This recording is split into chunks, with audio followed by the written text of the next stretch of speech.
Jack, I know you've done an offensive line analysis on the site. Um, we've heard from multiple people. They're going back to that Kevin Stefanski, quote unquote, type of offense relative to the offensive line. How big of a change is that, and what's the difference between what they've done a couple years ago and what they tried to do last year? Yeah, I think last year they really struggled to figure out how to run the football effectively under center. So what would happen is if they were, unable to establish, and this is not just a byproduct of scheme, but as you guys know, Joel hasn't been himself with the back stuff that he dealt with last year. Posick had an up and down year. Teller missed time with the MCL, and we know what happened at offensive tackle. So it's not to just specifically hone in on blaming the offensive line schematically, but I do think they want to get back to being more effective under center, and that comes with replacing and replicating more of what they did 2 years ago versus last year.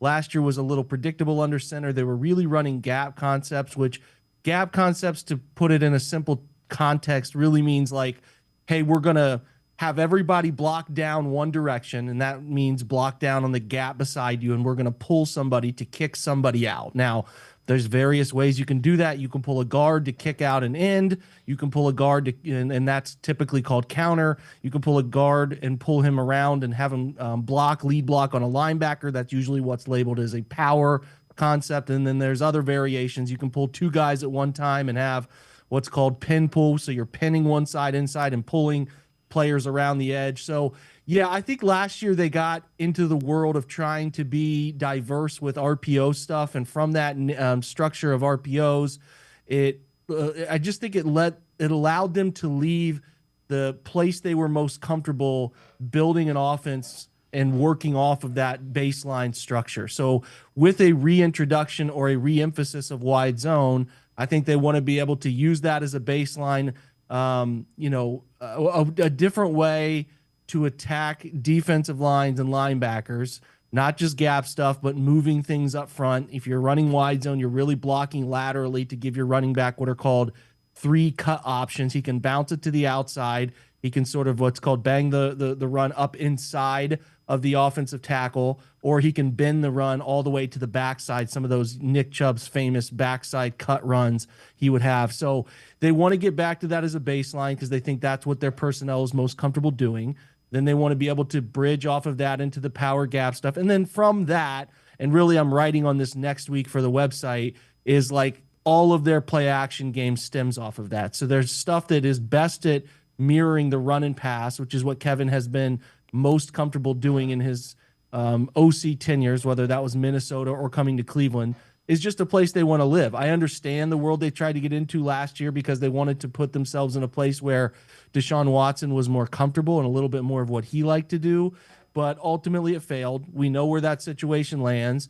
And now they revert back to who Kevin has been traditionally as a play caller and as a game planner. So, yeah, they want to get back to that. Joel Bitonio, Jack Conklin talked about it at the end of the season. And I think in parallel with that was a different type of offensive line coach structure between what they had in Andy Dickerson and Roy Istvan. And I think Mike Bloomgren's reintegration into Cleveland, it's not a reintegration.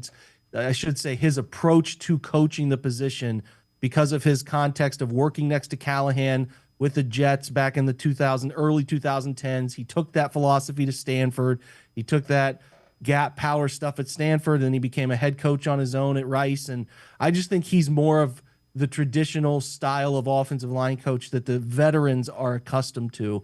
So I am optimistic that there's an uptick here to a bit more of what they had been from 2020 to 2023. So if you get a philosophical approach, I think aligns more with who they are, a bit more consistent quarterback play. We'll see if that shakes out the way we hope it will, but a bit better quarterback play than last year. And then you pair it with an approach from an offensive line coach who I think will have them more prepared for what they're traditionally liking to do. It's easy to me to see a revert back to who they were. Maybe not the elite group that they were early in Kevin's tenure, and as those guys were a little bit younger.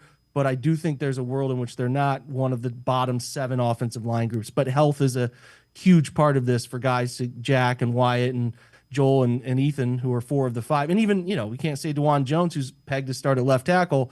He is coming off 2 straight seasons of season-ending surgery. So if you can just get that uptick in health, you can get a reversion back to both schematically what they like to do and philosophically through coaching and game planning, working with their offensive line coach in a way that is a bit more comfortable. It's certainly possible they figure this out and become a respectable offensive line again. But, you need the health gods to be in your favor more than anything else.